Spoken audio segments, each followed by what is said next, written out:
দেখো বন্ধুরা, আমি অনেক দিন ধরে কাজ করেছিলাম, টাকাটা আমার নিতে যাওয়ার সময় হয়নি কন্ট্রাক্টরদের বাড়ি। তাই আজকে সকালবেলায় ভাবলাম পয়সা করে কিছু নেই, রবিবার বাজার হাট করবো, পয়সা আনতে বেরিয়ে পড়লাম। পয়সা নেওয়া হয়ে গেছে। ফেরার সময় এই যে রাস্তায় দাঁড়িয়ে আছি, প্রচুর রোদ, তাই কষ্ট হচ্ছিলো ভীষণ, তাই জন্য একটু গাছের তলায় দাঁড়ালাম। এই গাছের তলায় দাঁড়িয়ে আছে, দেখো কত গরু দাঁড়িয়ে আছে। এই রাস্তায় এখনও দাঁড়িয়ে আছে, একটু রেস্ট নিচ্ছি।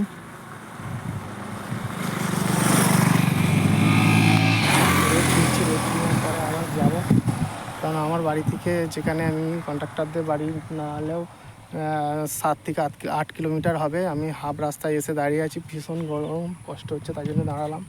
জল পেয়াসা পাচ্ছে, কিন্তু জল এখানে তো দেখতে পাচ্ছি না। দেখি যদি দোকান পাই সামনে খাবো। এদিকে দোকান পছরি খুবই কম, তাও কিছু দেখতেই পাচ্ছি না, দোকান পছরি কিছুই নেই। আমি একটু ছাওয়াতে দাঁড়িয়ে রেস্ট নিচ্ছি।